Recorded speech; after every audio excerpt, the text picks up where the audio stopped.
Welcome to AP today.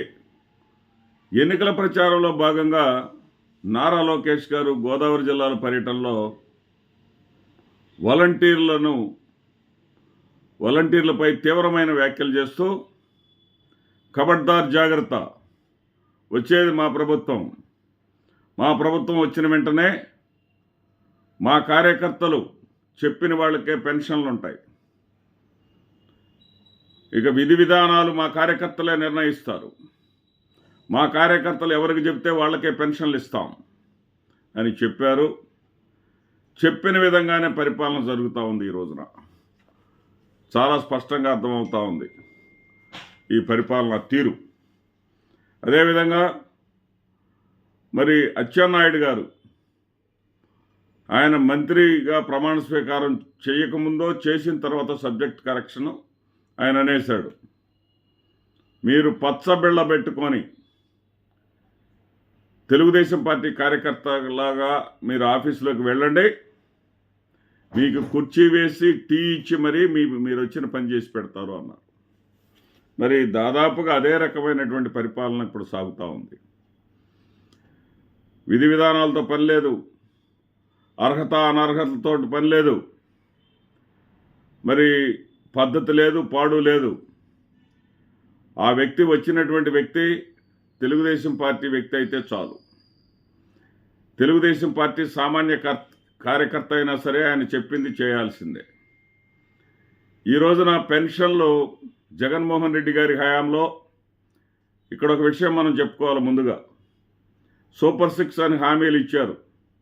Super 6 హామీలని అటకెక్కిచ్చేసి Jaganmohan Reddy గారు మరి 2000 పెన్షన్ను 3000 చేయటానికి 4 ఏళ్ళు సమయం తీసుకున్నాడు. 250 చొప్పున పెంచుకుంటూ వచ్చాడు. మేము ఒకేసారి 1000 రూపాయలు వేసేస్తున్నాం అని చెప్పేసి ఎన్నికల ముందు వాగ్దానం చేశారు. ఎన్నికల తర్వాత దానిని నిలబెట్టుకున్నారు.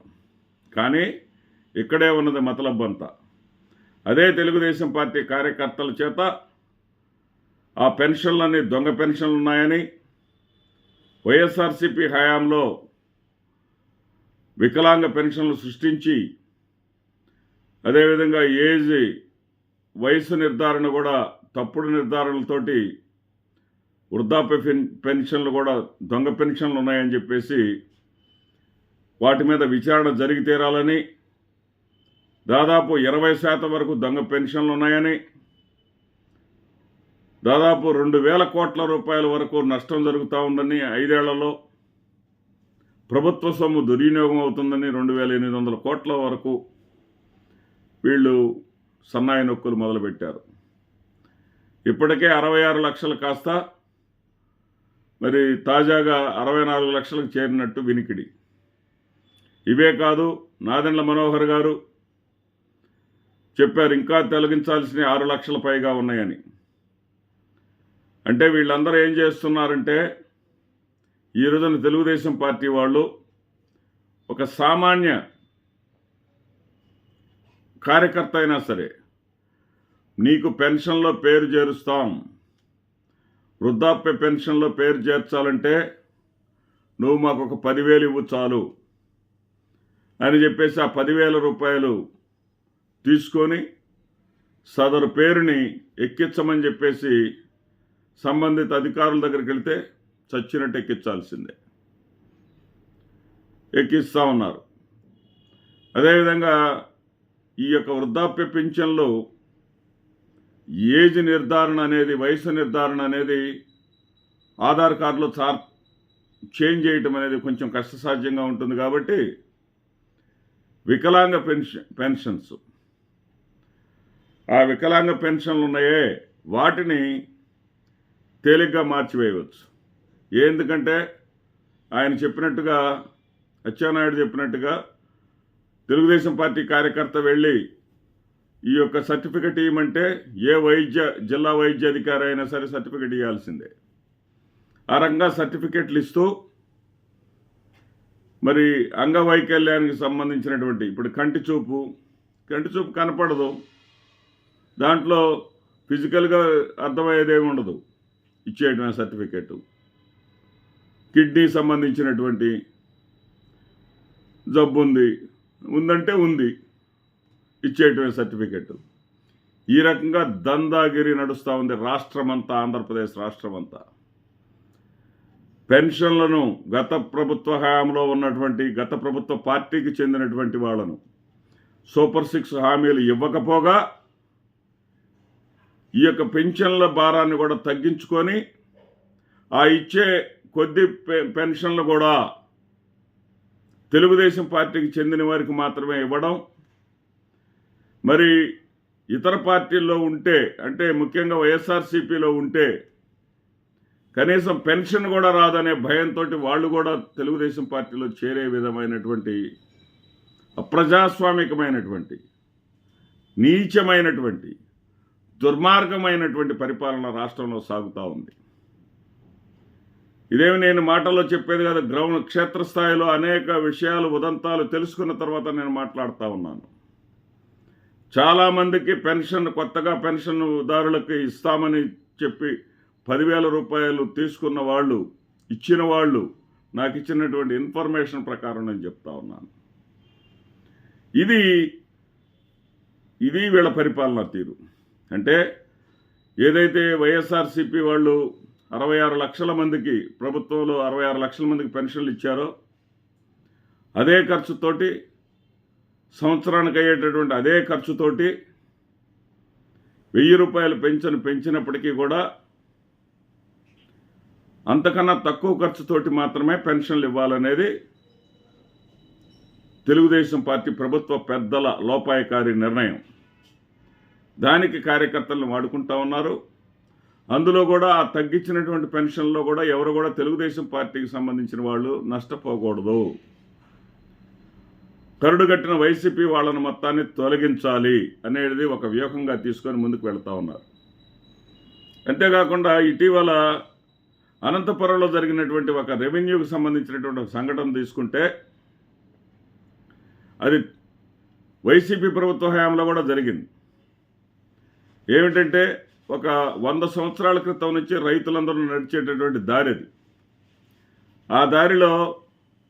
ఆ దారి తనకు చెందినటువంటి పట్టా భూమి అని, ఈ దారిలో నడవటానికి వీల్లేదని, ఈ దారి నాకు కాగితాల్లో, ఈ మ్యాపింగ్లో లేదని, కాగితాలు ఈ భూమి అంతా నాదని అతను వైసీపీ ప్రభుత్వ హయాంలో కూడా ముందుకొస్తే అక్కడ ఉన్నటువంటి వాలంటీర్లు, సచివాలయ ఉద్యోగస్తులు దాని మీద విచారణ చేసి ఇది 100 సంవత్సరాలకు పైగా ఉన్నటువంటి దారి, ఊర్లోని రైతులందరికీ ఉపయోగపడేటటువంటి దారి, ఈ దారిని తీసివేయడానికి వీల్లేదు అని చెప్పేసి నిర్ధారించడం జరిగింది. ఈ రోజున మళ్ళీ తెలుగుదేశం పార్టీ ప్రభుత్వం అధికారంలోకి వచ్చిన తర్వాత ఆ వ్యక్తి ఆ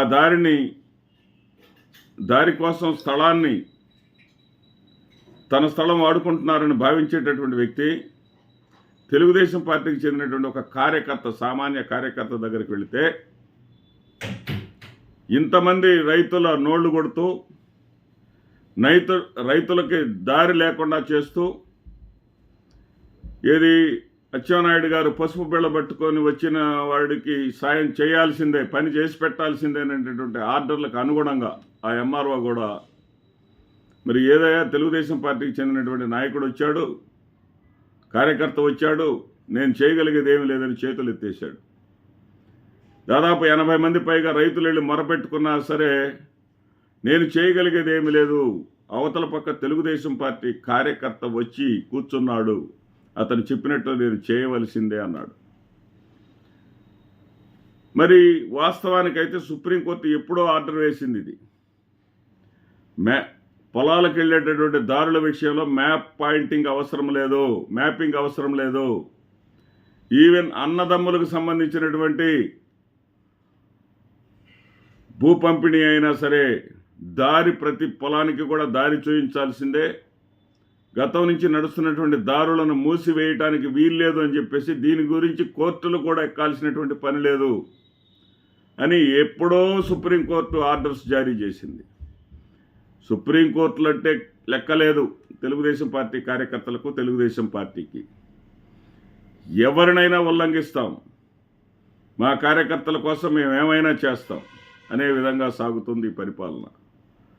మరి ఆ రోజుల్లో వైఎస్ఆర్సీపీ వాళ్ళు ఏదో చిన్న చిన్న వాటిల్లో వేళ్లు పెట్టారని చెప్పేసి మంత్రులు, చిన్న చిన్న స్థల వివాదాల్లో వేళ్లు పెట్టారని చెప్పేసి ఎమ్మెల్యేలు వాళ్ళ మీద తాటికాయంత అక్షరాలతో రాతలు రాసినటువంటి ఈ పచ్చపత్రికలు, 66 లక్షల పెన్షన్లు ఇస్తున్నా కానీ ఇంకా పెన్షన్లు అందరికీ అల్లాడిపోతున్నారని చెప్పేసి రాసినటువంటి ఈ పచ్చపత్రికలు ఈ రోజున ఆ అంశాలను ఏమీ ముట్టుకోవు. 80 మందికి పైగా, 80 కుటుంబాలకు పైగా రైతు కుటుంబాలు దారి లేక అల్లాడుతుంటే ఆ వార్తను ఎక్కడా రాయవు. రాష్ట్ర వ్యాప్తంగా లక్షలాది మంది పెన్షన్ పొందుతున్నటువంటి వారికి నోటి దగ్గర పెన్షన్ పోతున్నా కానీ ఒక పెన్షన్ పోయినట్టుగా కూడా వార్తలు రాయరు వీళ్ళు. ప్రజలారా మీరే ఆలోచించండి. సూపర్ 6 అన్నారు, సూపర్ 6 హామీలో ఒకటి అమలు జరపలేదు. ఆ యొక్క గ్యాస్ సిలిండర్స్ అన్నారు, ఆ గ్యాస్ సిలిండర్స్ మొదటి విడత ఏదో ఇచ్చారు, అరకొరగా ఇచ్చారు తప్ప కనీసం ఆ దీపం 2 పథకం కింద అర్హులైనటువంటి వాళ్ళల్లో 10% మంది కూడా ఇవ్వలేదు. మొదట్లో పడ్డాయి, ఇప్పుడు ఎవరికి కూడా పట్టలేదు. అప్పట్లో ఏం చెప్పారు, మొదట్లో కొందరికి పడతాయి, నెక్స్ట్ మంత్లో మరికొందరికి పడతాయి, మరి 4 నెలలకు ఒకసారి కదా, 3 టర్ములు కదా ఇచ్చేది, నెలకు కొంతమందికి పడతాయి అన్నారు. కానీ నెల గడిచినా కానీ మరలా కొత్తగా పడుతున్నటువంటి డబ్బులు పడుతున్నటువంటి ఉదంతాలే లేవు. అంటే ఊరికే జనాన్ని మాయబుచ్చుతూ ఉన్నారు తప్ప మళ్ళీ 1,00,000 కోట్ల అప్పులు చేశారు ఒకవైపున. ఆ అప్పులు చేసిన డబ్బులు ఏం చేస్తున్నారో అర్థం కాదు. అమరావతికి 15 సస్టైన్డ్ క్యాపిటల్ అంటారు, 15,000 కోట్లు ప్రపంచ బ్యాంకు కేంద్ర ప్రభుత్వ హామీతో ఇచ్చింది అంటారు. మళ్ళీ అవి తిరిగి చెల్లించాలంట. అది కాకుండా నాబార్డు వాళ్ళు 11,000 కోట్లు ఇచ్చారంటారు. అది కాకుండా జర్మనీ కంపెనీ వాళ్ళు 5,000 కోట్లు ఇచ్చారంటారు. దాదాపు 33,000 కోట్ల రూపాయలు అమరావతి ప్రాంతంలో ఖర్చు చేయడానికి మాత్రం వీళ్ళ దగ్గర డబ్బులు ఉన్నాయి. కానీ పెన్షన్లు ఇవ్వడానికి కానీ, సూపర్ 6 హామీలు అమలు చేయడానికి కానీ వీళ్ళ దగ్గర డబ్బులు లేవు. ఏ రకమైనటువంటి ఒక సంకుచితమైనటువంటి పరిపాలన ఈ రాష్ట్రంలో సాగుతుందో ఒకసారి ఆలోచించండి. ఆంధ్రప్రదేశ్ విజ్ఞులైనటువంటి ప్రజలారా, నమస్తే.